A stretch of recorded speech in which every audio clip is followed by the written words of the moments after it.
Hey guys, so another sunny hot day in SoCal, and I wanted to first show you this bike, and then if you watched my video just a couple of videos ago where I rode my other gravel bike up to White Saddle in Monrovia, I mentioned that I needed to kind of clear out my stable a little bit and sell some bikes. So this will be the first of several bikes that I'm selling. This is also going to be the most expensive. And I'm just going to put it to you like this. If you're interested in this bike, you better be open-minded about spending a lot of money.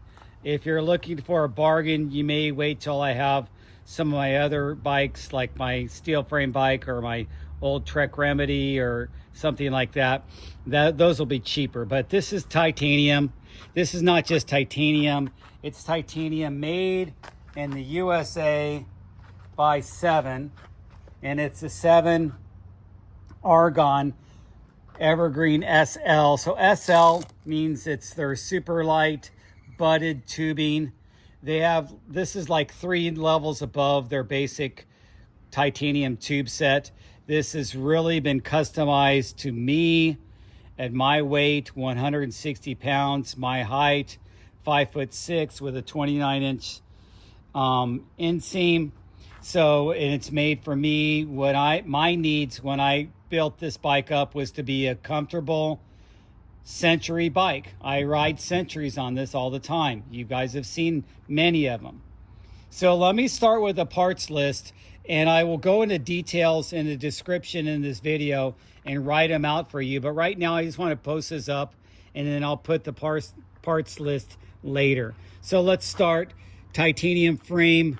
I think it's about a 48 or 47 because the C-tube is 470 millimeters. So it's around there if you're comparing it to some other pre-made, big manufacturing type bikes. So it's a smaller size. It's got the Chris King headset with the ENVE carbon fork. That's their gravel fork. This bike is 4 years old, so it has the older fork. This Ultegra RX group set was from a previous build, but it's basically Ultegra level, and it's our GXR 800 level group set. Chris King headset. There is some damage there where the cable's rubbed on there, if you could see that, but it's not causing any functional damage, just cosmetic. These are the whiskey bars. I believe they're 42 width, and they're the whiskey. I can't remember the exact one. I'll put that in the description, but they flare out a little bit, but not too much. Kind of in between road and gravel, but not fully straight down like a road. And then they come back quite a bit. As you can see, they come back, they give a nice back. And I just taped them up with the Supacaz tape. Underneath this tape is the Sinelli gel. That's why it's kind of pushed up here. And this is my tapeless, where I do the tapeless, although I had to use the finishing tape for the ends because it was kind of, wouldn't get pushed in with those King Creek bar keepers. That's the plugs I put in there. I paid attention to every detail as I do on my bikes. The cable routing is internal, so it internally routes for the fork anyway, to the brake in the front, which are the Hope RX4 blue anodized flat mount brakes. The Hope rotors connected to the White Industry XMR hubs. And this was a custom wheel set I had made with blunt SS rims, which are aluminum rims, but you're going to hear about the bonus if you want to plop down some money. Made in the US, I-26.6. The tires are the Panaracer Gravel King SS Plus, which is the more durable casing from Panaracer in that semi-slick design. The all the little details, all the titanium bolts I tried to put everywhere. These rims have some scratches on it. These tires were a bitch to get on. There's no Kush core in there, but they are set up tubeless with the bond triggers, tubeless ready sealant in there, and tubeless Presta valves that are on there. The stem is a ENVE stem. It's an 80 millimeter carbon stem. The Magic Shine light is also included. This is the Evo 1300 light, which is a nice, because it's profiled to be underneath your bar like that. The seat post clamp is a Thompson seat post clamp, clamping on this is a 27 2 diameter carbon the seat post, and it's ENVE, and it's a setback. It's the 15-degree setback, and then it's attached to the Ergon SR saddle, which is the alloy rails, the tie-nye lighter alloy rails, and there's no damage to the saddle, just miles and miles of my butt being on there. It's a 2x, so the front derailleur is the Ultegra derailleur that goes with that Ultegra group. The cranks obviously are the Wide Industry cranks that these are a brand new chainring set because I wanted to go lower. This is a 44 and a 26. Yes, 26. So that's a really low combo, made more for traveling and carrying and bike packing and whatever you want to do, but it's made for the lower gearing, so you have plenty of low gears. So when you have a long day and you're tired of climbing, you can at least keep pedaling. And it's got the this is a brand new freshly waxed with Silca wax chain. This is the KMC diamond-like coating DLC chain. That's the reason I got the yellow, just for something different. And I guess I could have got blue, but this was the one I got. And the cassette is a Shimano XT cassette HG 11 to 42. All my wheels are HG free hub with the 11-speed HG, not the newer Shimano, but the older HG 11-speed. This is a GRX derailleur. I took off the Ultegra RX derailleur and replaced it with the GRX. But I'm willing to throw in all the old parts too. So I'll throw in that. As a matter of fact, I'm going to throw in the old cranks. This has 170 crank arms.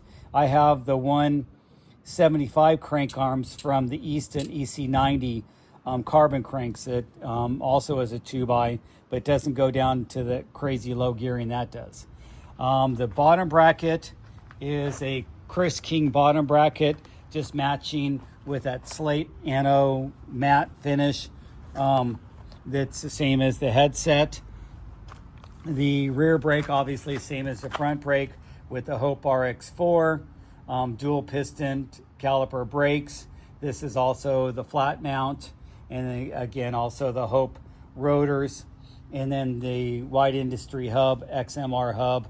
All of these are 32 spoke, and they're both double butted with alloy nipples. So they're both double butted with the alloy. No, actually, these, I take that back. These are brass nipples. These are double butted with brass nipples, but double butted DT Swiss comp spokes.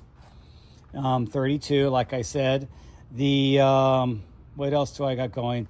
And I think that's the chain and the pedals. The pedals, I can even put in the pedals if you want these. These are the Shimano XTR pedals. Actually, I've used these very, very little, just for the fact that I'm always using my power meter pedals, and that's why those are on there right now when I'm not using a power meter. I can't think of anything else that I might have missed. So here's the extra stuff. This is the cassette I had on there before, which is an 11 to 32.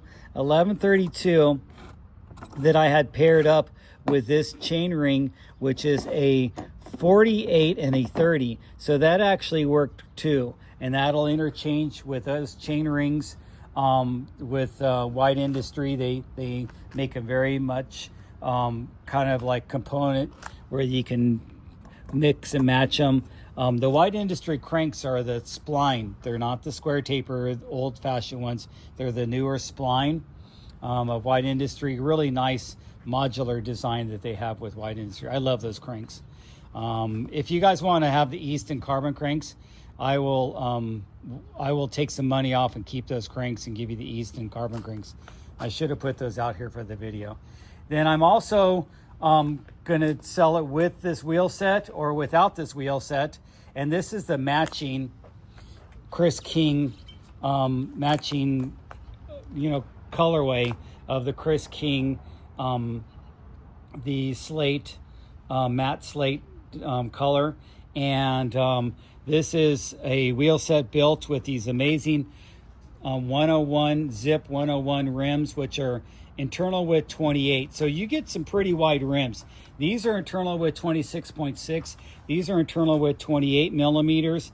And these have your more aggressive tires, obviously, as you could see. These are 700 by 45 Schwalbe Bite and Ultra Bite. So the Bite is a little bit less pronounced knobby, and they got those little dimpled knobbies. And then the Ultra Bite has more of, this almost looks like a knobby nick, a mini knobby nick. But if you're familiar with Schwalbe's tires, they're really good tires. These are the tan wall. These are set up tubeless, but these also have Kush core in there. So if you get a flat, you will have Kush core. But these rims are really high-end rims. They're single wall carbon fiber, and the way they are made is they're made to have some type of technology where the spoke where it inserts actually has a little bit of play in there to and they've never come out of true, but it's supposed to help you, the carbon, kind of manipulate to the ground because it's such a thin layer of carbon. Not dangerously thin, but that's what they say. If you're heavyweight, I probably wouldn't recommend using these wheels, but if you're lightweight, they give you some extra compliance, and that's why they call this line the Explorer. It's meant to be out there and exploring. Kind of what I made this bike for. Well, I was ahead of my thinking, or ahead of my time thinking to make this with lots of clearance. I told Seven I wanted lots of clearance. So this is 700 by 43. As you could see, it can clear a 700 by 50. I've actually had a 700 by 50 in there before. I've got some water bottle cages. I've got two different kinds. The Silca, which is the Silca with this, kind of oil slick acid wash design. And then I have just a plain King titanium one back here. I think that pretty much covers it.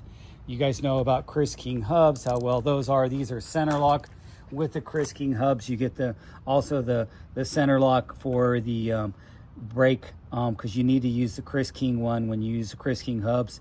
The way these hubs are made, you will to get so you don't overpress the preload on the bearings, you need to use that. So I found that out the hard way. Was wondering why my wheels wouldn't spin so good, but really beautiful wheel set. This is a beautiful wheel set too. I love this wheel. These are actually really light for being aluminum. Anyway, so the whole kit and caboodle for an even $7K, and you're like, 7,000, Jesus. But just buying a frame alone, the SL frame is gonna, you can go custom and go to Seven and buy this frame alone, you will be spending $5,000, or I think 4,000 something, but close to $5,000 by the time you add tax, and by the time you do some little extra things that you want to do on the frame, like whatever they charge for any little extra thing. So you are paying premium price, but you're getting all premium parts, and you're getting extra chainring and cassette. You're getting extra wheel set, you're getting the tires, you're getting the pedals, you're getting the brand new bar tape. Oh, the brand new cables I just put on there, which are the Jagwire, the Ultra, the best ones they make with the polished cables. They don't have any lining or anything like that. It's just the polished cables go better through there because they're polished. They're all done full. It's not full fully cabled, so I had them do the straws, which makes it nice down here because you get all the dirt coming up here. I think you can even put a fender. This has the fender mounts. If you really want to do fender, you can see it has the fender mounts to put a fender here. You could put a fender in the back if you want to do that. It has clearance for 7x45 with fenders. What else did I leave anything off? I think that covers it. Let me take you out with a spin. Thanks for watching, guys. If you want to make a deal and give me a little bit less, and you don't want those cranks, or you don't want those wheels, or you don't want something, maybe you want the frame only, and you want to offer me a great deal on the frame and saying, can you take all the parts off or give me just the Chris King stuff in the frame, I can do that too. So it's up to you, but the price for everything is $7K, and it's a lot of money, and I will not deny that. But you know, I'm selling it because I just need to downsize a little bit and sell off some of my stuff. I'm not selling it because I want to sell it, and I'm not selling it because I really want to buy something new, because I don't really care about buying something new. And I'm not selling it because I need the money, because I don't really need the money, but I want to downsize, and I want it to go to somebody who feels like they deserve a $7,000 bike with 2 wheel sets. If that's you, just chime in and let me know. Thanks for watching.